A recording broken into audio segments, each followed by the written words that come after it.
ایک بات اپنے ذہن کے اندر اچھی طرح سے بٹھا لیں کہ جتنے لوگ بھی میرے نبی پاک صلی اللہ علیہ وسلم کے پاس ہیں نا، جتنے بھی، وہ حضور کی اولاد ہو یا نبی پاک کے اصحاب ہو،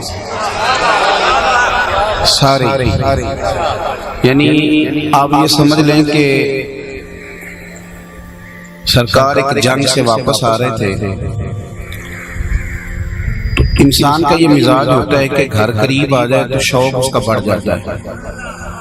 نبی پاک صلی اللہ تعالی علیہ وسلم جب بھی کہیں سفر سے واپس آتے تھے، مدینے منورہ کی عمارتیں، مدینے کے گھر نظر آتے تھے تو گھوڑا تیز کر لیتے تھے۔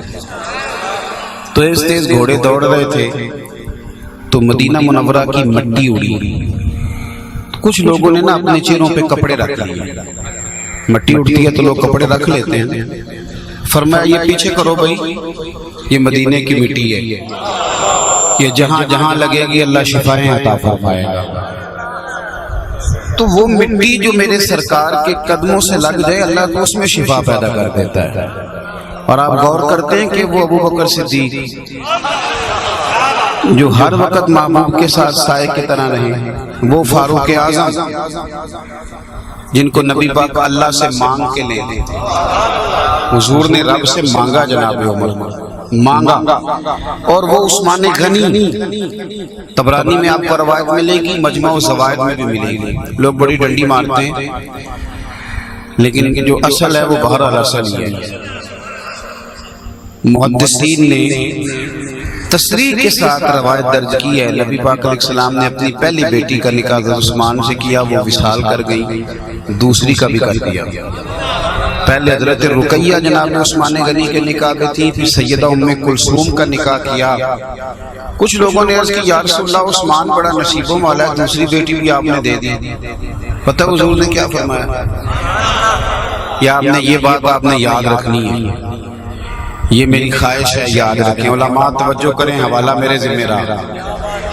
نبی پاک صلی اللہ تعالی علیہ وسلم نے فرمایا، اور میں نے خود نہیں عثمان کا نکاح کیا ام کلثوم سے، میرے رب نے مجھے وحی فرمائی ہے تو نکاح کیا ہے۔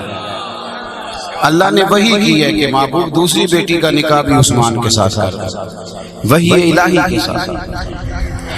تو حضور کے جمیع اصحاب، دیکھو ایک ذرا کم کریں، ایک بات اچھی طرح سے اپنے ذہن میں بٹھا لو، اچھی طرح سے، اگر میرے ساتھ رہنے والے لوگ ٹھیک نہیں نا تو پھر اس کا مطلب ہے میں بھی ٹھیک نہیں۔ کو نہیں سمجھ آئی تو میری بات؟ اور بھائی اگر میرے ساتھ رہنے والے بندے، ان کی تربیت کون کرتا ہے؟ وہ رہتے کس کے ساتھ ہیں؟ اگر وہ ٹھیک نہیں تو معنی کیا ہے؟ میں بھی ٹھیک، میں ٹھیک ہوتا تو انہیں ٹھیک کرنا دیتا۔ اللہ کرے آپ کو سمجھ آئے۔ یہ سورج آپ کو پتہ ہے کہ یہ آپ یہاں سب بچھا کے نماز پڑھ لیں تو نماز ہو جاتی ہے، کیوں؟ اس لیے کہ سورج کی تپش، سورج کی تپش زمین کو پاک کر دیتی ہے۔ میرے نبی پاک صلی اللہ تعالی علیہ وسلم کے آنے سے پہلے نماز ہر جگہ نہیں ہوتی تھی، ہر جگہ نماز ادا نہیں کی جا سکتی تھی، مخصوص عبادت گاہ میں، مندر میں، گرجے میں لوگ مخصوص جگہ جا کے نماز پڑھتے تھے۔ ایک اور کام کر دیں گے، تھوڑی سی بس رہنے دیں۔ مخصوص جگہ صرف نماز ہوتی تھی، ہر جگہ نہیں ہوتی تھی۔ پھر میرے محبوب دنیا میں آئے تو حضور نے فرمایا میرے قدموں کی برکت سے نا رب نے ساری زمین کو مسجد بنا دیا ہے۔ فرمایا تم جہاں بھی نماز پڑھو گے، جہاں بھی سجدہ دے لو گے، جہاں بھی مصلی بچھا لو گے، رب وہی تمہاری قبول فرما لے گا۔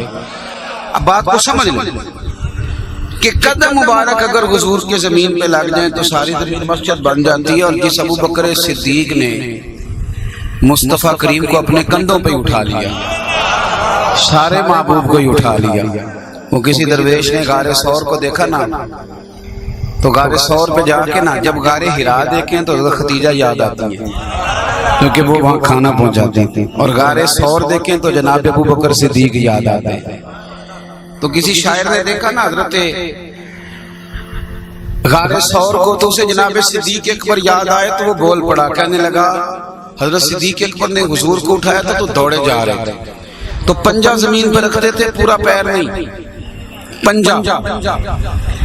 تو وہ پنجابی کا شاعر کہتا ہے پباں پار جے قدم نہیں لاؤندا پباں پار قدم نہیں لاؤندا تے سور پہاڑ تے چڑھیا جاندا او پیا جاندا تے یار نبی دا تے اصلی دلدار نبی دا۔ اب ایک بات آپ سے کرنی ہے، پھر میں نے آگے مزید عنوان کی طرف بڑھنا ہے۔ قرآن مجید نے فرمایا محمد الرسول اللہ، محمد اللہ کے رسول ہیں صلی اللہ علیہ وسلم۔ فرمایا والذین معہ، اور وہ جو ان کے ساتھ ہیں نا، اشداء علی الکفار، وہ کافروں پر سخت ہیں، رحماء بینہم، آپس میں بڑے رحم دل ہیں۔ جو نبی پاک کے ساتھ والے ہیں وہ آپس میں بڑے، بول کے بتائیں کون کہتا ہے؟ کون کہتا ہے؟ قرآن پاک کہ آپس میں وہ، ایک دفعہ پھر آپ توجہ کریں گے تو میں بات پوری سناؤں گا آپ کو۔ قرآن نے کہا وہ آپس میں تیجے کو بندہ آکھے کے لڑ دے سن، بغض رکھ دے سن، گالوں دی مننی کہ اللہ دی مننی، تسی ہاں نہ ہی نہیں کر دے، لگ دے وہ دی مان لینی، بولو تو سمجھ لگے نا بھائی بات کس کی ماننی ہے؟ سارے بولو، یہ موبائل جن کے ہاتھ میں وہ بھی بولے، بات کس کی ماننی ہے جی؟ ہم تاریخ کو کیا کریں؟ ہمارا رب فرماتا ہے کہ رحماء بینہم، وہ آپس میں بڑے رحم دل، وہ آپس میں بڑے، آپ صحابہ، آپ کتابیں پڑھیں، صحابہ ایک دوسرے کی شانیں بیان کرتے ہیں، ایک دوسرے کی عظمتیں بیان کرتے ہیں، ان کی عظمت پر، ایک دوسرے کی عظمت پر جو روایتیں ہیں وہ روایت کرتے ہیں، آگے بیان کرتے ہیں۔ مشکات دیکھیے، کسی نے حضرت عائشہ صدیقہ رضی اللہ تعالیٰ عنہ سے پوچھا، حضرت عائشہ مومنوں کی ماں ہیں اور نبی پاک کی بڑی پیاری اہلیہ ہے، حضرت عائشہ کس دن وصال ہوا تھا حضرت عائشہ کا؟ ناراض ہو گیا انہوں نے 17 رمضان کو، کس دن ہے؟ 10 محرم نو بھی دیکھ پکایا کرو تے 17 رمضان نو بھی پکایا کرو، پر اسی لگے ہیں جدھر سارے لگے نے، ادھر سارے لگے نے۔ میں نے دوستوں سے پوچھا تھا پچھلے جمعے، میں نے کہا یہ بتاؤ کہ امام حسین کی شان زیادہ ہے کہ مولا علی کی؟ بولیں مولا علی کی زیادہ ہے نا۔ امام حسین کے لیے 10 محرم کو سارا ملک بند ہوتا ہے، ابھی بھی تھوڑا کرتے ہیں۔ امام حسین کی ذات بڑی ہے، زیادہ بندوبست کرنا چاہیے، تھوڑا ہے، جتنا ہوتا ہے اتنا بھی تھوڑا ہے۔ پر میرا سوال یہ ہے کہ جو سارا کچھ 10 محرم کو ہوتا ہے وہ 21 رمضان کو بھی ہوتا ہے، کرتے ہو سارا کچھ؟ حضرت علی ان کے والد ہیں نا، اور حضرت علی معیار ہیں ایمان کا۔ میرے نبی پاک نے فرمایا علی جو تجھ سے پیار کرے رب اسی کو مومن مانتا ہے، اور جو تجھ سے بغض رکھے وہ پکا منافق ہے۔ تو بھائی وہ تو معیار ہے، لیکن لوگ 21 رمضان کو دیگے نہیں پکاتے حضرت علی کے لیے، کیونکہ جو کام سارے کریں گے ہم نے بھی وہی کرنا۔ ایسے نہ کریں، آپ صرف ادھر نہ چلیں جدھر ساری دنیا چل رہی ہے، آپ ادھر چلیں جدھر میرے مصطفیٰ کی رضا جا رہی ہے۔ تو آپ 3 رمضان کو سیدہ فاطمہ کے لیے بھی بندوبست کریں، 10 رمضان آئے تو سیدہ خدیجہ کے لیے بھی کریں، 17 رمضان آئے تو حضرت عائشہ کے لیے کریں، 21 رمضان آئے تو مولا علی کے لیے کریں، اور 22 جمادی الثانی آئے تو ابوبکر صدیق کے لیے کریں، اور پھر اس کے بعد جب یکم محرم آئے تو حضرت عمر کے لیے بھی کریں، اور پھر جب 18 ذی الحج آئے تو حضرت عثمان غنی کے لیے۔ سب سے پیار کریں، سب سے محبت کریں، سب کی غلامی کریں، سب کی فرما برداری کریں۔ ایک بات ہے بڑی اچھی طرح سمجھ لیں، باپ تو ایک ہوتا ہے، چاچے تو 15 بھی ہو سکتے ہیں نا، کہ کوئی اختلاف ہے اس گل۔ نبی ایک، ہم ایک رسول کے ماننے والے ہیں، لیکن کسی اور نبیوں میں سے کسی ایک نبی کا بھی انکار کریں گے تو کافر ہو جائے گا۔ حضرت عیسیٰ کا انکار کر سکتے، حضرت موسیٰ کا، حضرت یوشع بن نون کا، حضرت لوط علیہ السلام کا، ان کا ہم انکار کر سکتے۔ سمجھ لیں اچھے طریقے سے، آپ پیار کھول کے کریں جس سے بھی کرنا ہے، پر کسی دوسرے کا انکار بالکل نہ کریں۔ صحابہ تو آپس میں ٹوٹ کے پیار کرتے۔ سیدہ عائشہ صدیقہ سے کسی نے پوچھا، لو یہ حدیث آپ نے یاد رکھنی، میں نے جی سادہ مولوی ہوں نا، تو بات پلٹ پلٹ کے آتی ہے تو مجھے تنگ کرتی ہے، ناراض نہ ہو جاوے۔ اے ساؤنڈ والے مولویوں تو بھی ڈرے رہنے نے آنے والے، کسی نے کہنا اونچا کرو تو کسی کہنا نیواں کرو، یہ ٹھیک کریں ذرا اس کو آپ، بس سادی سی آواز ہو، اس کا تو مقصد ہوتا ہے کہ آواز سب تک پہنچ جائے بس۔ میرے عزیز، حضرت عائشہ صدیقہ رضی اللہ تعالیٰ عنہ سے کسی نے پوچھا کہ اماں جی بتائیں نبی پاک صلی اللہ تعالی علیہ وسلم کو سب سے زیادہ پیار کس کے ساتھ تھا؟ حضرت عائشہ سے پوچھا تھا. جی ٹھیک، سب سے زیادہ پیار کس کے ساتھ تھا؟ تو جناب عائشہ صدیقہ کہنے لگی یہ کوئی پوچھنے والی بات ہے؟ نبی پاک کو سب سے زیادہ پیار سیدہ فاطمہ الزہرا کے ساتھ تھا. بندہ بڑا سیانہ تھا، حضرت عائشہ سے کہنے لگا اماں جی نہیں، میں نے تو مردوں میں پوچھا تھا. آپ نے بیویوں میں بتا دیا ہے، میں نے تو پوچھا تھا مردوں میں، مشکات میں. تو حضرت عائشہ صدیقہ کہنے لگے یہ بھی کوئی مشکل بات ہے، حضور کو مردوں میں سب سے زیادہ پیار فاطمہ کے شوہر مولا علی شیر خدا کے ساتھ تھا. یہ آپ نے میری بات کو سمجھنا ہے، میں کچھ بات آپ کی خدمت میں عرض کر رہا ہوں. اب اسی مشکات میں دوسری حدیث ہے اور اس کے راوی مولا علی شیر خدا ہے. حضرت عائشہ کہتی ہیں حضور کو سب سے زیادہ پیار سیدہ فاطمہ سے اور مولا علی سے. اور جناب مولا علی شیر خدا کرم اللہ تعالی وجہ الکریم سے کسی نے پوچھا بتائیے نبی پاک کو سب سے زیادہ پیار کس کے ساتھ؟ تو حضرت علی کہنے لگے کوئی اس میں دو رائے کوئی نہیں، حضور سب سے زیادہ محبت سیدہ عائشہ صدیقہ کے ساتھ کرتے تھے. اور بندہ کہنے لگا نہیں میں نے مردوں میں پوچھا تھا. تو حضرت علی فرمانے لگے یہ بھی کوئی مشکل سوال نہیں، نبی پاک مردوں میں سب سے زیادہ پیار عائشہ کے باپ جناب ابو بکر صدیق کے ساتھ کیا کرتے. تو یہ تو ایک دوسرے کی شانیں بیان کرتے ہیں، یہ ایک دوسرے کی. اور یہاں لوگ اپنی تقریر چمکانے کے لیے نا، آپ یقین کریں کوئی ڈر رولا نہیں، لیکن وہ تقریر چمکانی ہوتی ہے. تقریر چمکانا بڑا ضروری ہوتا ہے، نہیں تو بندے راضی نہیں ہوتے. دیکھو نا ساڈا بھی ایک طریقہ ہے نا، جنی دیر تک پورا رولا نہ پوے قوم نو بھی سمجھ نہیں لگتی.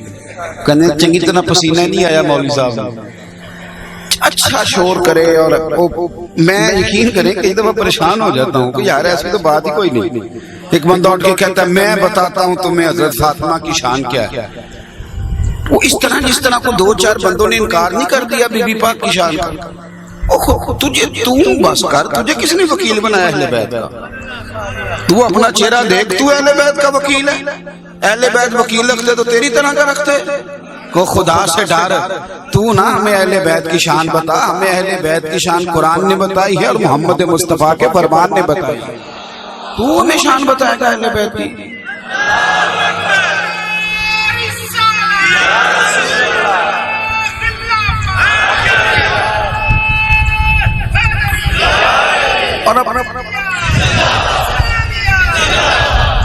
اور ایک اسی طرح ایک بندہ اٹھ کے کھڑا ہو جائے گا میں بتاتا ہوں جی لوگوں کو، آج میں بتا کے چھوڑوں گا حضرت عمر کی شان کیا ہے. اور میں نے کہا تو رہن دے یار، تو شان تو بتا گئے رسول پاک حضرت عمر فاروق. مجموع زوائد میں لفظ ہیں، علامہ سفوری نے لکھا ہے سبحان اللہ، میرے محبوب فرماتے ہیں اگر حضرت جبریل امین 950 سال، جبریل امین علیہ السلام 950 سال، جبریل 950 سال میرے عمر کی شان بیان کرے تو پھر بھی عمر کی شان ختم نہیں ہوتی. تو آپ نہ وکیل بنے حضرت عمر کے، آپ مہربانی فرمائیں. آپ تو اپنی تقریر چمکانے کے لیے، اپنی تقریر چمکانے کے لیے. ہم یقین کریں میں میلاد شریف کی محفل میں جاتا ہوں تو میرے لیے تھوڑی مشکل ہوتی ہے جب کبھی دیہاتوں میں چلا جاؤں تو. اب دیہاتوں میں نا فرض کر دیا لوگوں نے کہ کربلا کا واقعہ سنائیں. اب کربلا کے جو واقعات ہیں نا کربلا کے اندر کے، میرا آپ سے سوال ہے صحیح بتانا، وہاں لوگ تو سارے شہید ہو گئے تھے اور امام زین العابدین رضی اللہ تعالیٰ عنہ تو بڑے بیمار تھے. تو یہ کربلا کے اندر جو اتنی لوگوں نے کہانیاں بنائی ہیں بھئی وہاں بڑا ظلم ہوا، شہادت ہوئی، مستند روایتوں میں چیزیں موجود ہیں. لیکن وہ جو کس کہانیاں بہت زیادہ بنائی ہیں ان سے پوچھو تمہیں کس نے بتائی ہیں ساری؟ تسی ہوتے سو لگ پہ کہ بیندے سو پہ. اس قدر زیادہ کہانیاں، مقصد یہ ہے کہ کوئی نہ کوئی محرم میں روئے، یہ ضروری ہو گیا نہ ایسے کریں. جب کسی شخص کے بارے میں مستند چیزیں موجود ہیں اور بڑی مضبوط کسی کی عظمتیں موجود ہیں تو آپ کچی روایتوں کا سہارا کیوں لیتے؟ قرآن و سنت سے باہر کیوں جاتے؟ اسی طرح میں ایک جگہ محفل میلاد میں گیا تو مجھے نا ایک بابا جی کہنے لگے کہ تساں آج حضرت علی مالی تے گل سنائی کوئی نہیں، سارا میلاد پڑھ چھڑے. میں کہ جی میں حضرت شیمہ دی بھی کوئی نہیں سنائی، حضرت صفیہ دی بھی کوئی نہیں سنائی۔ اب یہ پکی بات ہے، اور میں ناراض نہ ہوئیے گا، میں پریشان ہو جاتا ہوں، میں کہتا ہوں یار ساری زندگی آپ یقین کریں، میرے سے تو خیر اب میں مصروف زیادہ رہتا ہوں، محفلوں میں نہ بیٹھ سکتا ہوں، نہ زیادہ جگہ جا سکتا ہوں۔ ایک جگہ میں ایک محفل میں بیٹھا تھا تو ایک صاحب نے نہ صرف حضرت حلیمہ کی گھوڑی نہ بھی چلائی تھی، اونٹنی واپس مکے آ کے، تو اونٹنی ابھی واپس گئی تھی تو 1.5 گھنٹہ ہو گیا تھا۔ تو میں نے ان سے کہا کہ اجازت ہے؟ کہتے نہیں پیر صاحب تھوڑی دیر بیٹھو۔ میں کہا انہیں پتہ نہیں اونٹنی کدوں پہنچنی، تو میں نے تو جان دینا بھائی بھائی قرآن پڑھیں، حدیث پڑھیں، اتنی حدیثیں آپ نے ساری سنا لی ہیں لوگوں کو، مستند حوالے آپ کے پاس موجود ہیں، آپ ایک حدیث کو روز بیان کریں، لوگوں کو یاد کرا دیں، کوئی حرج نہیں، لیکن اس طرح کے ماحول نہ بنائیں کہ جس کے اندر کچی باتیں لوگوں کے سامنے جائیں۔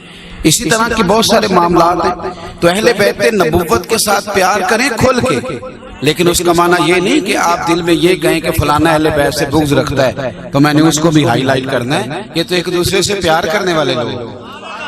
حضرت عمر فاروق رضی اللہ تعالیٰ عنہ کا مزاج یہ تھا کہ کرتا نہ ان کا پرانا ہو گیا، اتنا پرانا ہو گیا کہ پیوند لگنے کی جگہ ہی کوئی نہیں، اپنا کرتا اتنا پرانا۔ صحابہ مسجد میں بیٹھے میٹنگ بلا لی، کہنے لگے یار حضرت ابو بکر صدیق کے زمانے میں تو غربت تھی، اب تو بڑی دولت آ گئی ہے، تو عمر کے پاس بھی بڑے پیسے آتے ہیں لیکن سارے اللہ کی راہ میں بانٹ دیتا ہے، مال غنیمت میں سے بڑا حصہ ملتا ہے۔ عمر سے کہنا ہے کرتا نیا لے لے، کہنا چاہیے جی کہنا چاہیے، بڑے بڑے وزیر ملنے آتے ہیں اور وہی پرانا کرتا۔ ہمارے بچے بھی مشورے دیتے ہیں نا ابا جی دور بدل گیا ہو، تو حضرت عمر کو کہنا ہے کرتا نیا لے لے۔ میٹنگ ہو گئی، طے ہو گیا، بالکل کہنا چاہیے جی اسلامی وقار ہوگا اگر حضرت عمر اچھا لباس پہنیں گے، طے ہو گئی۔ ایک صحابی بولے، کہنے لگے طے تو کر لیا ہے پر اس شیر کا نام بتاؤ جو عمر سے بات کرے گا۔ بندہ بھی بولو کون سا ہے۔ اور یہ سب کی عادت تھی، صرف حضرت عمر کی نہیں، مولا علی کا بھی یہی مزاج ہے۔ مولا علی شیر خدا نہ کوفے کی جامع مسجد کے باہر کھڑے ہو کے کہہ رہے تھے میری کو زرہ خرید لو، یہ میں بدر میں بھی لے کے گیا تھا، احد میں بھی لے کے گیا، خرید لو، بڑی تبرک والی ہے۔ تو ایک بندے نے کہا علی اتنی تبرک والی ہے تو بیچ کیوں رہے ہو؟ تو آپ فرمانے لگے میری طاقت پرانی ہو گئی ہے اور میرے پاس نئی خریدنے کے پیسے کوئی نہیں، اگر میرے پاس پیسے ہوتے نا نئی خریدنے کے تو کبھی بیچتا نہ۔ اور بھائی یہ سب کا مزاج تھا، دنیا انہوں نے قریب آنے نہیں دی، دولتوں کا مزاج ہی نہیں تھا۔ حضرت عمر رضی اللہ تعالیٰ عنہ، کون بات کرے گا حضرت عمر سے؟ تو اب سب چپ کر گئے، تو ایک صحابی کہنے لگے میرا خیال ہے مولا علی سے کہنا چاہیے۔ حضرت عمر ان کی بڑی قدر کرتے ہیں، یعنی کل صحابہ کو پتا ہے کہ یہ آپس میں ایک دوسرے کی بڑی قدر کرتے ہیں۔ حضرت عمر سے حضرت علی سے کہتے ہیں، مولا علی سے کہا کہ دیکھیں نا اتنے اتنے ملکوں کے وزیر آتے ہیں، سفیر آتے ہیں، پر عمر وہی پرانا کرتا پہن کے بیٹھتے ہیں، آپ ان سے کہیں کرتا بدل لیں۔ حضرت علی کہنے لگے بات تمہاری ٹھیک ہے پر عمر میرا یار ہے، مجھے اس کی طبیعت کا پتہ ہے، میں نے کہنا کوئی نہیں عمر سے، میں نے وہ نہیں کہنا، یہ مجھے پتہ ہے اس کی طبیعت کا، یہ میں نہیں کہتا۔ انہوں نے کہا علی آپ حکمت کے شہر ہیں، اللہ نے آپ کو بڑا نوازا ہے، دانائی حکمت اللہ نے بڑی دی ہے، تو آپ پھر ہمیں کو رستہ ہی بتائیں حضرت عمر کو کیسے مائل کیا جائے نئے کرتے پہ۔ تو حضرت علی فرمانے لگے اس طرح کرو، سیدہ عائشہ صدیقہ سے کہو، مومنوں کی ماں ہیں، حضور کے گھر کے اندر سے پیغام جائے گا تو پھر نہیں عمر انکار کرتا۔ لوگوں نے جا کے سیدہ عائشہ صدیقہ سے کہا ماں جی عمر فاروق سے کہیں کرتا بدل کر۔ یہ جو زندگی ہم بنا لیتے نا فیشن والی، یہ زندگی بندے کو خراب کرتی ہے۔ جڑا بندہ کڑھائی والے کپڑے پہنتا ہے پھر کو ویکھے نہ تے پریشان بھی بڑا ہوتا ہے کہ انہیں پیسے لائے نے ویندا ہی کوئی نہیں پیا۔ جڑا سادہ بندہ ہے انہیں کوئی پریشانی کو دیکھ لے تب بھی ٹھیک ہے، نہ دیکھے تب بھی ٹھیک ہے۔ سادی زندگی سوکھی آسان، اسی کسی دے کچھ بھی نہ لگ دے، نہ کوئی ساڈا درد، ضرورت ہی کوئی نہیں۔ تو حضرت عمر فاروق سے کہنا کرتا بدل لیں۔ حضرت عائشہ صدیقہ سے کہا تو آپ فرمانے لگی بالکل میں کہتی ہوں بدلنا چاہیے عمر کو کرتا۔ بڑے بڑے وزیر آتے تھے، عمر کہتے تھے جاؤ دوڑ جاؤ ٹائم کوئی نہیں، پر سیدہ عائشہ صدیقہ کا پیغام گیا تو عمر دوڑے گئے، جا کے نا دروازے پہ بیٹھ گئے، سلام اماں جی میں نے دیر تو نہیں کر دی؟ نہیں ٹھیک ہے اماں جی میری کوئی شکایت تو نہیں آ گئی؟ نہیں نہیں کوئی نہیں عمر تو کیوں پریشان، خوش وقت ہوں حضور کے کاشانہ نور سے پیغام آیا. تو سیدہ عائشہ صدیقہ کہتی ہیں میں نے پوری بات پس منظر کے ساتھ انہیں سنائی. میں نے کہا دیکھیں پہلے غربت تھی، اب اللہ نے اسلام کو وسعت دے دی ہے اور آپ کو بھی مال غنیمت میں سے پیسے ملتے ہیں، آپ سارے بانٹ دیتے ہیں. تو صحابہ کا خیال ہے کہ کرتا بدلنے بڑے بڑے وزیر آتے ہیں، ماں باپ کی بات سمجھ میں نہ بھی آئے تو پھر بھی مان لینی چاہیے. حضرت عمر فاروق نے 1 منٹ نہیں لگایا، کہنے لگے اماں جی جیسے آپ کہیں گی میں ویسے کروں گا، جیسے آپ کہیں گی میں ویسے کروں گا، لیکن ایک بات کرنے کی اجازت ہے. اماں جی فرمانے لگی کر لو. تو حضرت عمر کہنے لگے اماں جی رو کے، اماں جی یہ جو میں نے کرتا پہنا ہوا ہے نا، میں نبی پاک کے زمانے میں بھی اسی طرح رہتا تھا، حضور کے ظاہری دور میں بھی، میں ابو بکر کے ساتھ بھی اسی طرح رہتا تھا، میرا یہی حال تھا، اسی طرح یوں ہی ٹائم بتایا. اور دیکھیں میرے بال اب سفید ہو گئے، اماں جی میں بوڑھا ہو گیا ہوں، 60 سال سے اوپر عمر چلی گئی. میرا دل کرتا ہے کہ وہی رنگ رہے جو میرا مصطفیٰ کے زمانے میں تھا، میں بدلنا نہیں چاہتا، مہربانی فرمائیں. تو حضرت اگر آپ حکم کریں تو میں حاضر ہوں. حضرت عائشہ صدیقہ رضی اللہ تعالیٰ عنہ فرمانے لگی عمر جو بات صحابہ کہہ رہے تھے وہ بھی ٹھیک تھے، پر تو جو کہہ رہا ہے وہ بالکل ہی ٹھیک ہے، تو آپ جائیں، آپ آزاد ہیں. میں نے جو بات سنانی ہے وہ آگے آ رہی ہے. یعنی اپنا حال یہ ہے کہ سارے مل کے کہیں کرتا نیا لے لو، تو فاروق اعظم نیا کرتا نہیں لیتے. لیکن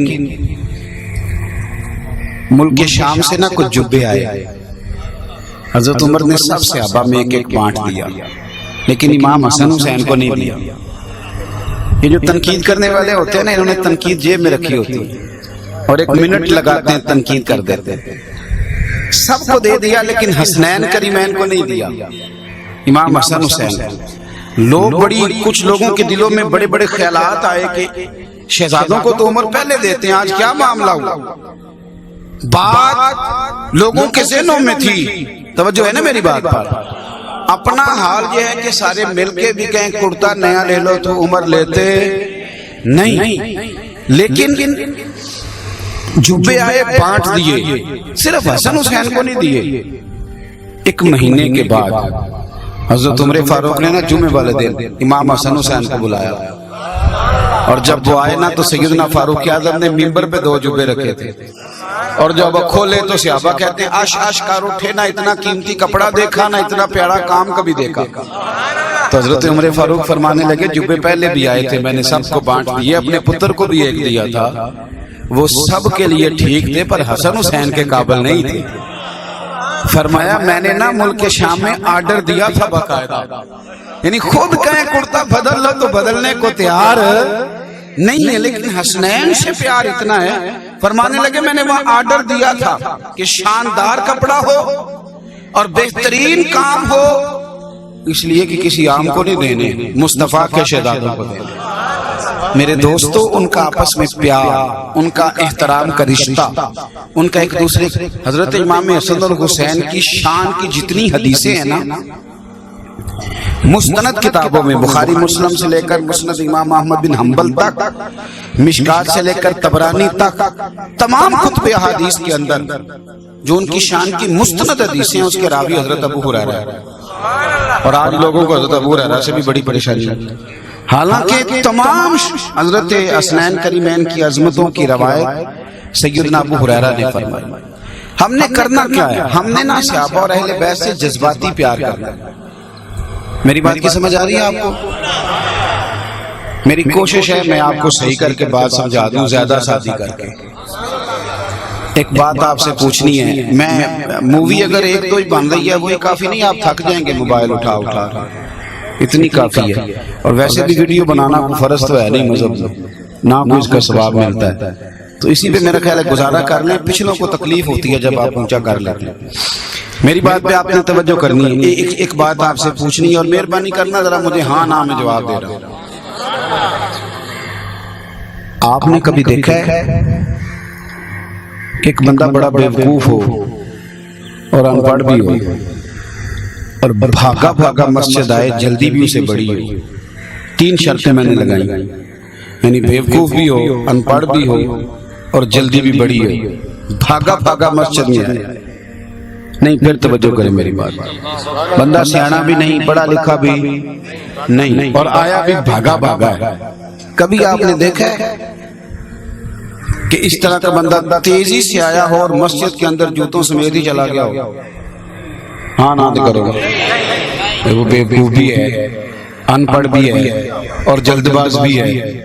لیکن جتنی مرضی بھی اس میں بیوقوفی ہے, جتنی مرضی بھی جہالت ہے, جتنا مرضی بھی جلد باز ہے, اس کے ذہن میں بات بیٹھ گئی ہے کہ یہ مسجد ہے. چھوٹے بچے کی بندہ ساری چیزیں مان لیتا ہے, لیکن چھوٹا بچہ بھی کہنا میں نے جوتوں سمیت مسجد جانا ہے, تو بڑا پیار کرنے والا دادا, نانا, نانی, دادی وہ اس کے جوتے اتروا دیتے ہیں, کہتے ہیں نام بھائی یہ مسجد ہے, یہ مسجد ہے. مسجد میں بغیر جوتوں کے جائیں گے, جوتوں سمیت جا سکتے کہ آپ جوان میری بات پہ پھر غور کریں. یعنی ذہن میں بیٹھ گیا یہ مسجد ہے. کوئی بندہ بھول کے بھی مسجد میں جوتے لے کے جاتا, بس آپ اپنے ذہن میں بٹھا لیں اور یہ پکا بٹھا لیں کہ یہ نبی پاک کے صحابہ ہیں اور یہ حضور کی اولاد ہے.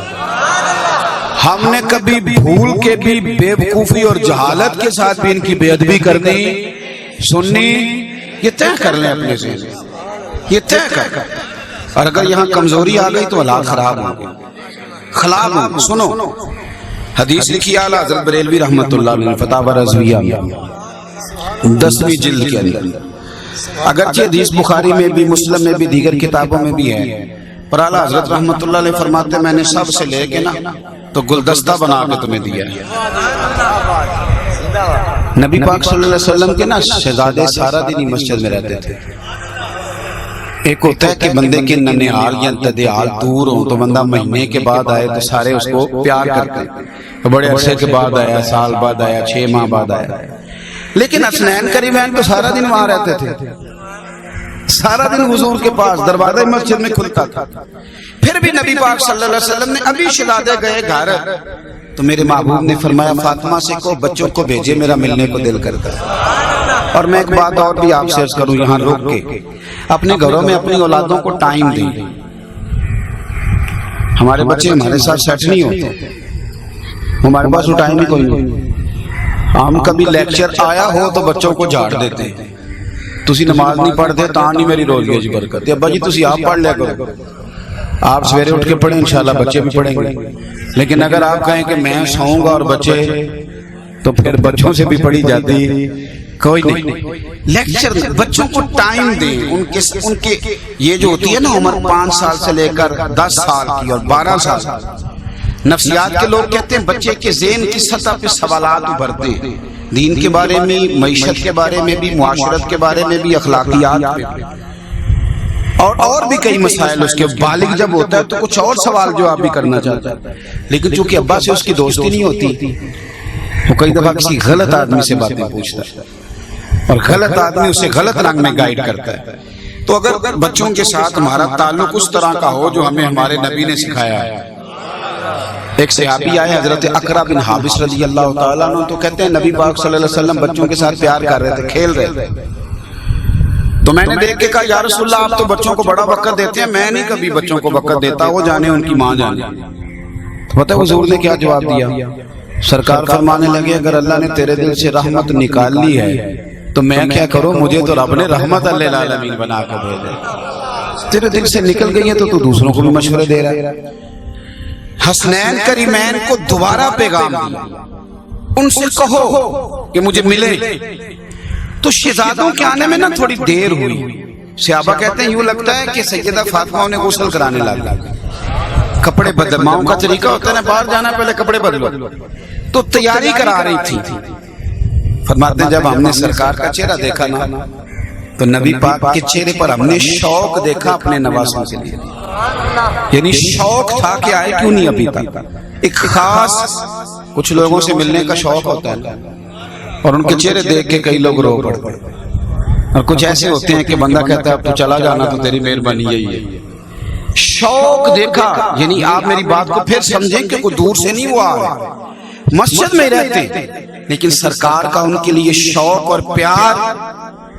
اور علماء بیٹھے ہیں تو ایک بات اور بھی, میں آپ کے گوش گزار کرتا ہوں، نبی ہر وقت ہی نبی ہوتے ہیں، نبی ہر وقت ہی، جب نبی روٹی کھا رہے ہوں تو پھر بھی نبی ہوتے ہیں۔ آپ یہ نہیں کہہ سکتے یہ خالی نانا نواسا کا پیار ہے، اس لیے کہ یہ جو پیار کر رہے ہیں یہ بھی نبی کر رہے ہیں صلی اللہ علیہ۔ حضور کو تو کھانے کی ضرورت نہیں، صحیح بخاری میں موجود ہے، حضور فرماتے ہیں میں تو اپنے رب کے پاس رات گزارتا ہوں، کھلا بھی دیتا ہے پلا بھی دیتا ہے، پھر بھی روٹی کھائی تاکہ امت کو روٹی کھانے کا طریقہ سمجھ میں آ جائے۔ تو جس طرح حضور نے روٹی کھا کے ہمیں بتایا نا کہ روٹی اس طرح کھانی ہے، اسی طرح حسنین سے پیار کر کے دکھایا ہے کہ یہ میرا انداز ہے ان شہزادوں کے ساتھ۔ شہزادے ذرا دور سے آئے تو صحابہ کہتے ہیں ہم نے شوق دیکھا حضور کے چہرے کہ آ کیوں نہیں رہے، اور سرکار کا چہرہ انور اور آنکھیں دروازے پہ لگی ہوئی ہیں جہاں سے انہوں نے آنا تھا۔ جب وہ باہر نکلے شہزادے، دونوں شہزادے باہر نکلے تو کہتے ہیں سرکار نے نا اپنے گھٹنے زمین پہ رکھ دیے اور میرے محبوب نے دونوں بازو کھول دیے، امام حسن اور حسین سینے سے لگے۔ باپ ہر وقت نہیں دعا دیتا بچوں کو، دعائیں نکلتی ہر وقت ہیں، لیکن درد سے دعا تب دیتا ہے جب کسی مشکل میں آ جائے، بیمار ہو جائے تو کہتا ہے اللہ میرے بچوں کی خیر کر، اللہ ان پہ رحم کرنا، کہیں جا رہا ہو تو پھر درد سے دعا کرتا۔ نارمل حالات میں اس طرح دعا نہیں نکلتی، لیکن حسنین کو حضور نے سینے سے لگایا تو صحابہ فرماتے ہیں نبی پاک کے آنسو آ گئے۔ پتہ ہے حضور نے کیا فرمایا؟ یہ کیفیت ہے صحابہ اور اہل بیت کے پیار کی، اس کو سمجھو۔ سرکار نے سینے سے لگا کے فرمایا اے اللہ میں ان دونوں سے بڑا پیار کرتا ہوں، اللہ تو بھی ان سے محبت فرما۔ اور پھر میرے محبوب نے کیا جملے کہے اور کیا ہمیں مبارک دی، گویا سرکار نے حضور فرمانے لگے اے اللہ میں ان دونوں سے پیار کرتا ہوں، تو بھی ان سے محبت فرما، اور جو میرے حسن حسین سے پیار کرے تو ان سب سے بھی محبت فرما۔ تو خاص دلچسپی، ایک تو ان کے درمیان کبھی بھی عداوت نہ سمجھی، دوسرا ایک خاص لگاؤ ہو ان سے۔ دیکھیں نا میں کبھی اپنے ابا جی کا ذکر کرتا ہوں تو رو پڑتا ہوں، پیار ہوتا ہے نا کچھ چیزوں سے، اماں جی کی بات کرتا ہوں تو کبھی پریشانی ہوتی ہے، کچھ چیزیں ایسی ہوتی ہیں جن کا آپ ذکر کریں آپ کے ذہن میں آئے تو ہر آدمی کے ذکر پہ وہ کیفیت نہیں ہوتی، کچھ خاص لوگ ہوتے ہیں جن کے تذکرے پہ انسان کہتا ہے کہ فلانا یار کاش میرے پاس ہوتا۔ حسنین کریمین ہوں، صحابہ ہوں، اہل بیت ہوں، ان کا جب آپ ذکر کریں تو آپ کے لفظ ہی نہیں، آپ کی باڈی لینگویج بھی بتائے، آپ کا وجود بتائے کہ آپ اس کا ذکر کر رہے ہیں، اس سے آپ بڑا ہی پیار کرتے ہیں۔ آنکھوں کی روشنی، چہرے کا حسن، لبوں کے دلچسپی، اور یہی آپ آگے اپنی اولاد کے اندر پھر ان لوگوں کی اخلاق سے، ان کی سیرت سے، ان کے کردار سے، ان کے اٹھنے بیٹھنے سے آپ سیکھیں۔ دیکھیں امام حسن اور حسین بہت بڑے اعلیٰ اخلاق پر ماہر لوگ، فائز لوگ تھے، بڑے اعلیٰ اخلاق، اور وہ اخلاق جو قرآن بتاتا ہے۔ اب میں کیونکہ اس لیے زیادہ آپ حضرات کے سامنے کو پہلو نہیں کھولنا چاہتا کہ میں سمجھتا ہوں کہ زیادہ سادی باتیں رکھی جائیں تو اچھی ہیں۔ پتہ ہے قرآن ہمیں کس طرح کے اخلاق سکھاتا ہے؟ انسان جب بیوی سے پورا ناراض ہو جائے تو پھر ہی طلاق دیتا ہے نا، یعنی جب کوئی حل نہ نکلے تو پھر طلاق تبھی ہوتی ہے نا میاں بیوی کی، جب حد ہو جائے۔ لیکن آپ کو پتہ ہے قرآن ہمیں کیا کہتا ہے؟ قرآن کہتا ہے کہ جب تم طلاق دے دو نا تو اس وقت بھی بد اخلاقی نہیں کرنا، جہیز نہیں روک کے رکھنا۔ فرمایا طلاق 2 دفعہ ہے، اب اگر تم نے بھیجنا ہے تیسری دفعہ دینی ہے طلاق، اور اگر تم نے طلاق دے کے بھیجنا ہے تو پھر بھی اخلاق کے ساتھ، اور اگر صلح کرنی ہے تو پھر بھی۔ پتہ کیا کہا قرآن نے؟ کہا فَإِمْسَاكُمْ بِمَعْرُوفٍ أَوْ تَسْرِيحٌ بِإِحْسَانٍ۔ ہم نہ قرآن پڑھتے ہیں نہ سیکھتے ہیں، تھوڑا غور کریں یہ 2 جملے، آپ یقین کریں ان 2 جملوں پہ پی ایچ ڈی کا مقالہ لکھا جا سکتا ہے، اس پر کئی گھنٹوں کے لیکچر ہو سکتے ہیں۔ یعنی طلاق ہو رہی، لیکن میرا رب فرماتا ہے فَإِمْسَاكُمْ بِمَعْرُوفٍ أَوْ تَسْرِيحٌ بِإِحْسَانٍ۔ فرمایا تیسری طلاق دے کے اگر بھیجنا تو پھر بھی احسان کر کے بھیجنا۔ اور اگر 2 طلاقوں کے بعد صلح کرنا تو پھر بھی نیکی کر کے رکھنا، یعنی شدید اختلاف میں بھی تمہارا لب و لہجہ برا ہونا چاہیے، تمہارا لب و لہجہ برا، یہ ہمیں یہ اہل بیت نے ہمیں سکھایا۔ مولا علی رضی اللہ تعالیٰ عنہ جنگ کر رہے تھے، حضرت مولا کائنات، تو عرب کے لوگ نا بڑی سزا دے کے مارتے تھے اپنے دشمن کو، کبھی ناک کاٹ دی، پھر آنکھ کاٹ دی، پھر ایک انگلی کاٹ دی، تڑپنے کے لیے چھوڑ دیا۔ تو پھر جنگ میں جب بندہ کسی کا قابو آ جاتا تھا تو وہ چاہتا تھا کہ سامنے والے کو غصہ دلاؤں تاکہ مجھے جلدی مار دے، میرا ایک ایک عضو نہ کاٹا، جلدی مار دے۔ حضرت مولا علی نے کافر کو گرا لیا، اس کی تلوار پر زرہ پر قبضہ کر لیا۔ معاذ اللہ ثم معاذ اللہ، اس بدبخت نے پتہ کیا کیا؟ حضرت علی پہ تھوک دیا۔ کیوں؟ انہیں غصہ چڑھے مجھے جلدی قتل کرے۔ اس نے جب تھوکا نا تو حضرت علی کو تھوڑا غصہ تو آیا، اور آپ نے پتہ کیا کیا؟ اس کو چھوڑ کے پیچھے ہٹ گئے، مان لگا جا دوڑ جا۔ اللہ کرے آپ کو سمجھ آئے میری بات۔ اسی تے دینا ہے اٹ دا جواب پتھر میں۔ پنڈا دے بندے اور سیانے نے کہندے نے میں سنائیاں نے پھر چار، میں کیا بڑا بیت والا بندہ، سنان والا چنگا ہے کہ چپ رہنا والا چنگا ہے؟ او کیا بات کی درویش نے، کہنے لگے جتن جتن تے ہر کوئی کھیڑے، او تو ہارن کھیڑ فقیرہ، جتن جتن تے ہر کوئی، یہ تو ساری دنیا کہتے ہیں، جتن جتن تے ہر کوئی کھیڑے تو ہارن کھیڑ فقیرہ، اوے جتن دا مل کوڈی پیندی ہارن دا مل ہیرا۔ کبھی بندہ ہار پر چپ بھی کر دیں، کیا حرج ہے؟ کسی وقت چپ کر کے بھی دیکھیں۔ حضرت علی نے کہا جا دوڑ جاؤ۔ اچھا وہ جان بچا رہا تھا، قابو آیا، ہوتا یہ تھا نا دوڑ جائے، لیکن ہم تو دشمن کو بھی پاکیزہ سزا دیتے، وہ دوڑا نہیں، وہ ٹھہر گیا۔ حضرت علی کہنے لگے جاتا کیوں نہیں؟ کہنے لگا علی قبضہ جو کر لیا، تلوار بھی لے لی، زرہ بھی لے لی، سارا کچھ آپ نے تو مارا کیوں نہیں؟ میں نے تو غصہ دلایا تھا کہ جلدی مار دیتے۔ تو حضرت مولا علی فرمانے لگے میری تیری ویسے ذاتی دشمنی تو کوئی نہیں، تو دین کا دشمن ہے، تو تجھے مارنے آیا ہوں۔ وہ جو جب تو نے میرے اوپر تھوکا تو مجھے ذاتی غصہ آیا، اب اگر میں تجھے مارتا تو ذات کے لیے مارتا۔ اور فرمایا علی کی تربیت نہیں کہ کسی کو ذات کے لیے قتل کرتا، یہ تربیت میں شامل نہیں، علی یہ تربیت نہیں دیتا کہ کسی کو ذات کے لیے، میں تو اللہ اور اس کے رسول کے دین کی سربلندی کے لیے تلوار اٹھاتا۔ فرمایا تو آزاد ہے۔ وہ شخص اتنا بڑا دشمن تھا کہ تلوار لے کے آیا ہوا تھا، قتال کرنے آیا تھا، پر جب حضرت علی نے معاف کیا اور یہ لفظ کہہ کہ حضرت علی مڑے تو پیچھے دوڑا، حضرت علی کا پلو پکڑ لیا، کہنے لگا مجھے تو کسی بدبخت نے غلط خبر دی تھی، اگر اسلام اتنا اعلیٰ دین ہے تو میں کیوں دور ہوں، مجھے بھی مدینے والے کا کلمہ پڑھا دو۔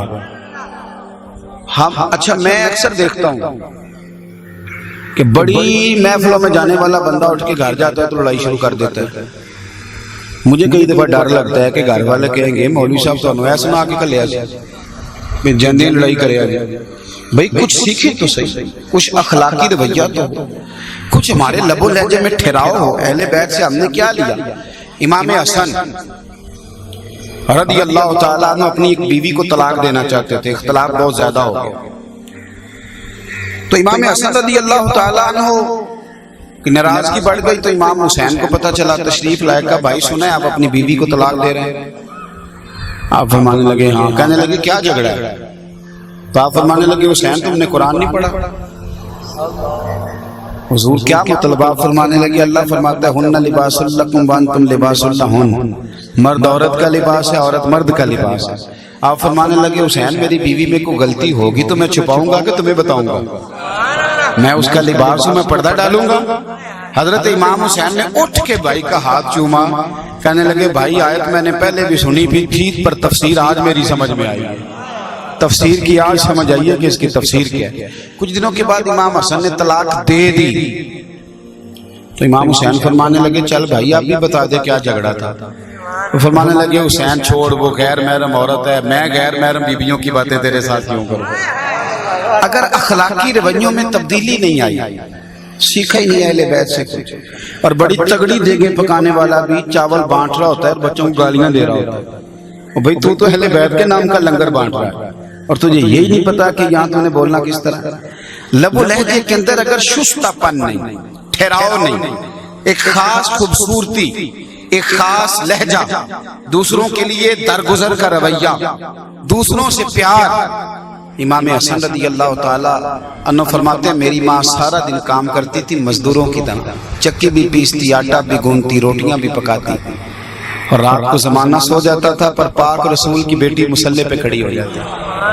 فرماتے ہیں ساری رات میری ماں سیدہ فاطمہ نفل پڑھتی، پر سویرے جب دعا مانگتی نا تو کہتی ہیں اللہ میرے محبوب کی امت پہ رحم فرما۔ تو کہتے ہیں میں نے ایک دن کہا، بچے کر لیتے ہیں نا پیار، میں نے ایک دن کہا ماں میرے لیے بھی دعا مانگو، تو کہنے لگی پتر میری دعاؤں پہ پہلا حق میرے نبی کی امت کا ہے۔ دوسروں کے لیے وہ درگزر کا جذبہ، وہ شوق، وہ درد، وہ خاص کیفیات، یہ اہل بیت نبوت کا طریقہ ہے، یہ ان لوگوں کا ذوق ہے۔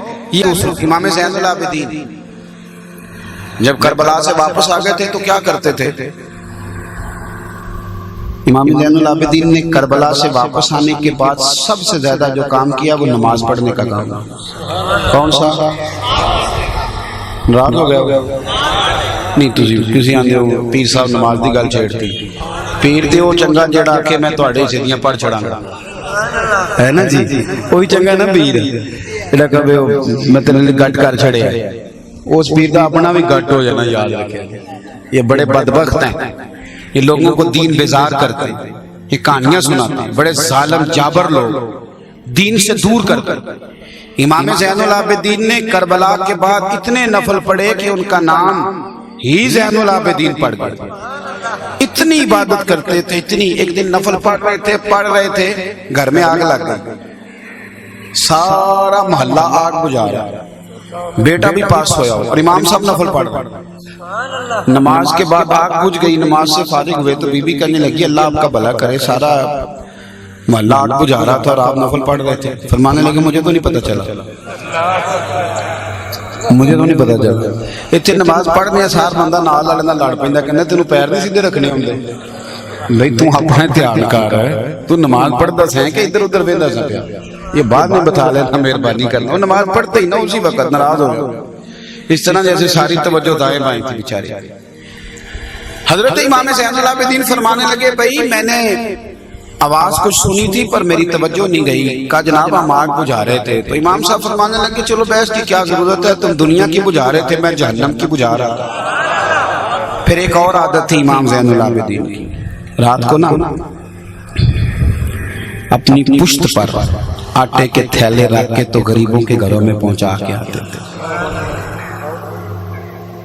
غریب کو نا روٹی تو مل جاتی ہے پر اسے عزت نہیں ملتی، اسے عزت نہیں ملتی۔ یہ ہمارے لاہور میں نا اخبار میں ایک بڑی شاندار خبر آئی کہ بی بی کو لوگوں نے بتایا کہ امداد دینی ہے۔ بی بی لوگوں کے گھروں میں کام کرتی تھی، بیوہ عورت تھی اور اس نے بچے پال لیے تھے، بیٹا اس کا میٹرک کر گیا تھا، تو بیٹی جو تھی وہ بھی میٹرک میں تھی، تو آٹا بانٹنا ہے آ جاؤ، تو اب آٹا بٹتا ہی تب ہے جب 15 بندے فوٹو اتار رہے ہیں، تو وہ چونکہ خرچے چلاتی تھی برتن دھو کے، تو کچھ حالات ایسے ہی تھے، اس نے کہا چلو لے آتی ہیں، وہ لے آئی۔ سیٹھ صاحب نے آٹے کا تھیلا دے دیا، تو اگلی صبح نا اس کی بیٹی اور بیٹا وہ آٹے کا تھیلا واپس کر گئے۔ تو اس نے کہا پتر واپس کیوں لے رہے ہو؟ اس نے کہا ہمارا ابا اس وقت فوت ہوا تھا جب ہم دودھ پیتے بچے تھے، ہماری ماں نے نا مزدوری کر کے پالا ہے پر ہم کبھی رسوا نہیں ہوئے تھے، لیکن تو نے ایک آٹے کا تھیلا دے کے اخباروں میں خبر بھی دے دی، سوشل میڈیا پہ فوٹو بھی دے دی۔ ہمارے تو کلاس فیلو کہتے ہیں کہ تم مانگ کے آٹے کھاتے ہو۔ ہمارا رواج اتنا کڑا اور اتنا سخت ہے، میں تو کبھی کبھی پریشان، میں نے دیہاتوں میں دیکھا ہے امام مسجد کو بٹھا دیتی ہیں اتنے بیت دن دینے ہیں دانے، بیٹھا ہوا جس کے پیچھے نماز پڑھتے ہیں، جو اللہ اور ہمارے درمیان وسیلہ بنتا اس کو کہتے ہیں دیتے ہیں دانے، توڑا لائے ہو ڈریں اللہ تعالیٰ سے۔ یہ رویہ اخلاقی رویہ یہ ہوتا ہے، اس طرح خیرات کریں گے اللہ کے راستے میں، یہ طریقہ ہوگا۔ امام زین العابدین، میں بس بات سمیٹنے لگا ہوں، امام زین العابدین رضی اللہ تعالیٰ عنہ اپنی پشت پر تھیلے رکھ کے، پیر صاحب تو اپنے ہاتھ سے اپنے جوتے نہیں اٹھاتے، تھیلا پشت پہ، آسان بات ہے۔ آپ پیر تو بہت سارے ایسے ہیں جنہوں نے ہاتھ بھی ملانے چھوڑ دیے، وہ کہتے ہیں وہ میری رسی کو ہاتھ لگا لو ہو گئی اسلام، ان کے اینڈ پہ بھی چلے جائیں تو وہاں بھی سلام نصیب نہیں ہوتی، کیونکہ بڑے مسئلے بہت زیادہ ہے، کون ملا ہے۔ اور میں ایک ایسے پیر صاحب کو بھی میں نے دیکھا کہ کسی مرید نے ان کے یہاں سے کرتے کو چوم لیا تو ناراض ہو گئے، کہنے لگے دھوئے گا کون؟ اب تو بڑے بڑے ٹوکن لگتے ہیں پیروں کو ملنے کے لیے، کیسے ملاقات ہو؟ بڑا مشکل کام ہے۔ وزیر سے ملنا کئی دفعہ سوکھا ہوتا ہے اور پیر سے ملنا اوکھا، بڑا مشکل کام ہے۔ تو پشت پہ تھیلا رکھ کے جائے اور کوئی فقیر جائے ہو ہی نہیں سکتا۔ پر امام زین العابدین سنو کہانی نہیں سنا رہا، امام زین العابدین رات کو بوڑھے آدمی اور شہزادے، اتنا بڑا بھی کوئی پیر ہوگا جتنا امام زین العابدین تھے۔ آپ خانہ کعبہ کا طواف کرنے گئے تو عبد الملک بن مروان خلیفہ تھا، وہ بھی آ گیا۔ خلیفہ کو کسی نے جگہ نہیں دی، پر امام زین العابدین آئے تو لوگوں نے طواف میں بھی جگہ چھوڑ دی۔ تو فرزق شاعر وہاں گھوم رہا تھا، تو خلیفہ کہنے لگا میں ان کو سزائیں دوں گا، انہوں نے میرا ادب نہیں کیا اور زین العابدین کا کر رہے ہیں۔ تو فرزق بڑا بہترین لائق فائق ذہین آدمی تھا، کہنے لگا ان کو تو سزائیں دے لو گے تو حجر اسود کا کیا کرو گے؟ کہا جناب حجر اسود کو کیا ہوا ہے؟ فرمانے لگے جدھر جدھر زین العابدین مڑتے ہیں حجر اسود بھی ادھر مڑتا جاتا ہے، وہ دیکھو کتنا ادب کر رہا ہے حضور کے شہزادے کو، اس کو کیا سزا دو؟ تو اپنی پشت پر تھیلے رکھ کے رات کو تنہائی میں غریبوں کے گھروں میں پہنچا کے آیا۔ انتقال ہوا تو کمر پہ نا موٹے موٹے داغ پڑ گئے۔ لوگوں نے بیٹے سے کہا کہ یہ نشان کیوں ہیں؟ فرمانے لگے میرا ابا رات کو لوگوں کے گھروں میں لنگر پہنچا کے آتا تھا، تو لوگ دیکھنے لگے شہزادے کی طرف کہ آپ کیوں نہیں جاتے تھے؟ تو فرمانے لگے میں کہتا تھا، پر حسین ابن علی کا بیٹا کہتا تھا نا پتر اگر تجھے بھیجوں گا تو اس غریب کا نام بھی بتانا پڑے گا، میں اسے رسوا نہیں کر سکتا۔ پھر لوگ آئے، جنازہ اٹھا تو دنیا آئی، کسی نے کہا میرا 15 سال خرچہ زین العابدین نے دیا، کسی نے کہا میری بیٹیاں زین العابدین نے بیاہ دی، کوئی ادھر رو رہا ہے کوئی ادھر رو رہا ہے۔ اکھاں جدو میٹیاں زمانہ مینوں روے گا، اپنا تے اپنا بیگانہ مینوں روے گا، اور جدو نہ میں دسیا میں خارا نو میں خانے وچ جام ٹوٹ جان گے تے میں خانہ مینوں روے گا، کئی لوک لوک رون گے تے کئی بک بک رون گے، گلیاں دا یانا تے سیانا مینوں روے گا۔ امام زین العابدین نے بتایا غریب کا درد۔ امام حسین جا رہے تھے نا تو رستے میں غریب سڑک پہ بیٹھ کے روٹی کھا رہے تھے، کہنے لگے حسین ہمارا بڑے دنوں سے دل تھا آپ کی دعوت کریں، آئیں گے؟ تو امام صاحب گھوڑے سے اتر گئے اور وہیں نہ جبہ سمیٹ کے زمین پہ بیٹھ گئے۔ آنکھوں نہ کسی پیر صاحب نو کیا ہوئے تھے بیٹھ کے تسی بھی لنگر کھاؤ، آنکھوں نہ ہیں سارے ہی ماشاءاللہ کرنے والے، کسی کو کہیں امام زین العابدین رضی اللہ تعالیٰ عنہ وہیں، حضرت امام حسین وہیں بیٹھ گئے اور بہت ساری روٹی کھائی، ان کے ساتھ اٹھنے لگے۔ تو آپ کے شہزادے نے جاتی دفعہ پوچھا کہ ابا جی آپ تو دن میں ایک دفعہ کھاتے ہیں، ابھی کھا کے آئے تھے پھر کھا لی، اور اتنی کبھی نہیں کھائی جتنی اب کھائی۔ فرمانے لگے پتر بھوک نہیں تھی پر غریبوں کا دل تو رکھنا تھا نا۔ اعلیٰ حضرت بریلوی رحمت اللہ علیہ کی ایک نا چھوٹے سے یتیم بچے نے دعوت کی، اعلیٰ حضرت چلے گئے، اس نے سڑک پہ بٹھا لیا، کہنے لگا اندر جگہ کوئی نہیں، وہیں بیٹھ کے روٹی کھائی تو باجرے کی موٹی روٹی، چنے پکائے تھے چنے کی دال تو وہ بھی کچی۔ اعلیٰ حضرت بوڑھے بزرگ آدمی تھے، اب وہ بڑا مشکل کام تھا، پوری روٹی کھا گئے، حالانکہ سوجی کے بسکٹ کھاتے تھے دوپہر میں، وہ کھا گئے۔ سید ایوب علی رضوی صاحب رحمۃ اللہ علیہ کہتے ہیں میں ساتھ تھا رستے میں نے کہا حضور طبیعت خراب ہو جائے گی، آپ نے یہ کیا کیا؟ آپ ٹھیک نہیں تھے تو آپ کو بتانا چاہیے تھا کہ میرا معدہ اسے قبول نہیں کرتا۔ تو آپ فرمانے لگے شاہ جی طبیعت خراب ہوگی تو ٹھیک بھی ہو جائے گی، پر اگر یتیم کا دل ٹوٹ جاتا پھر اسے کون ٹھیک کرتا؟ کون اسے ٹھیک کرتا؟ میرے مرنے پہ ہر سو شور مچ جائے گا دیکھو گے، کہنے الوداع سرکار خود تشریف لائیں گے۔ دوستو رویوں میں تبدیلی لاؤ، اپنے اخلاق پر محنت کرو، حوصلے والی زندگی گزارو، دوسروں سے پیار کرنا سیکھو، دوسروں کے لیے کوئی ایک آدھ چیز کو احسار کرنا قربان کرنا سیکھو۔ دیکھو جو کسی کا نہیں سوچتا صرف اپنا سوچتا ہے وہ تو جانور ہوتا ہے۔ انسان کو تو اللہ نے باپ بنایا، بیٹا بنایا، بھائی بنایا، شوہر بنایا، پڑوسی بنایا اور سب کے حقوق کا تعین کیا۔ ہماری بڑی ذمہ داریاں ہیں۔ ہم وہ قوم ہیں جو ابھی تک لوگوں سے نماز روزے کا وعدہ لے رہے ہیں، تو ہم نے جہاد کی بات کب کر دیں گے؟ تفسیر قرآن کب سکھانا؟ اصول حدیث کب پڑھانا؟ ہم تو ابھی تک نماز روزے کی بات کر رہے ہیں. ہم تو ابھی تک لوگوں سے کہہ رہے ہیں ہاتھ کھڑے کرو کون کون نماز پڑھے گا. تو میں کہتا ہوں جو قوم ابھی تک یہاں اڑی ہوئی ہے وہ اتنا آگے کیسے جائے گا؟ تو اپنے رویوں میں بالخصوص نوجوان وقت ضائع کرنا ختم کر کر، آپ کے پاس قیمتی چیز ہے ٹائم، اس کو کسی کام لگاؤ اور دین کو پڑھو اور سیرت کو پڑھو اور آگے اس پیغام کو پہنچاؤ. کافر پوری طرح سے مسلمان کے اوپر چھا گیا، پوری طرح. وہ روز کوئی نہ کوئی غلط حرکت کرتا ہے. کبھی فرانس میں قرآن پاک کی بے حرمتی، کبھی خاکے، کبھی سویڈن کے اندر قرآن پاک کی بے حرمتی، کبھی کوئی تماشا، کبھی کوئی مسئلہ. کشمیر ہے تو آزمائش ہے. ہمارے حکمرانوں کو انہوں نے عیاش کر دیا. ان دنوں میں سب سے خطرناک کام پتہ کیا ہوا ہے؟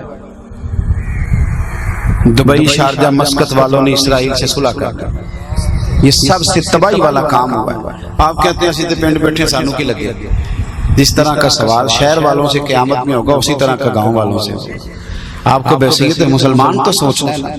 آپ کو پتہ ہے کہ اسرائیل والوں نے کتنا ظلم کیا فلسطینیوں کے ساتھ، ان کی ماؤں، بہنوں، بیٹیوں کے ساتھ کتنا ظلم کیا. ان پر شرابیں اڈیل اڈیل کے انہیں قتل کیا، عزتوں کو تاتار کیا. اور ہمارے حکمران جو ہیں یہ دبئی، شارجہ والے، یہ اللہ تعالیٰ انہیں ہدایت دے. آپ دیکھیں چند ٹکوں کے لیے، اور ادھر انہوں نے پتہ کیا کیا؟ ان سے صلح کر لی اور ساتھ ہی چند دنوں میں ملک شام پہ انہوں نے بمباری کر اپنے آپ کو بلند کرے، اپنی سوچ بڑی کرے. نبی پاک نے ہماری ڈیوٹی لگائی تھی. قرآن پاک نے کہا کنتم خیر امت اخرجت للناس، تم بہترین امت ہو، تمہیں لوگوں کے نفع کے لیے بنایا. تامرون بالمعروف وتنہون عن المنکر، تم نے لوگوں کو بھلائی کا حکم دینا ہے، برائی سے منع کرنا. ہمارے ذمہ بہت بڑی ڈیوٹی ہے. گھر میں بیٹھنے کا وقت نہیں، باہر نکلنے کا وقت ہے، ذمہ داری ادا کرنے کا وقت ہے. جو اسے قرآن پڑھنا آتا ہے وہ دوسروں کو پڑھائے، جسے حدیث پاک آتی ہے وہ آگے بتائے، پیغام میں محبت آگے پہنچائیں اور اپنی ذمہ داری کو بڑھائیں. مسجدوں کو خوبصورت کریں، بچوں کو مساجد میں لائیں، مدارس کے ساتھ اپنی بھرپور. میں دوستوں سے کہا کرتا ہوں بچے نہ مدرسے بھیجیں، خود بھی مدرسے جائیں. حضرت ابوبکر کس زمانے میں مدرسے گئے تھے؟ 38.5 سال کی عمر میں اس زمانے پڑھنا شروع کیا. حضرت ابو عبیدہ بن جراح کس عمر میں؟ سارے سے حبیب، کوئی بوڑھا تھا، کوئی پکی عمر کا تھا. جب کلمہ پڑھا تو تبھی انہوں نے پڑھنا شروع کیا تھا. حضرت ابو ہریرہ حضور کے مدرسے میں کس عمر میں پڑھتے تھے؟ چھوٹے بچے تھے. تو ہم تو کہتے ہیں زبان پکی ہو گئی ہے. زبان نہیں پکی ہوئی، ہمارا ارادہ نہیں پکا. بار ارادہ پکا کرے، خود مدرسوں میں اپنا قرآن پاک ٹھیک کرے، اپنے معاملات پہ توجہ دے، مصلے کو آباد کرے، قرآن پاک سے پیار کرے. اور یہ فضولیات میں، ابحاث میں، چوکوں میں، گلیوں میں، ان میں کھڑے ہونے سے بچیں. دعا کرتا ہوں جو میں کہہ سکا اللہ میری حاضری کو قبولیت کا درجہ عطا فرمائے.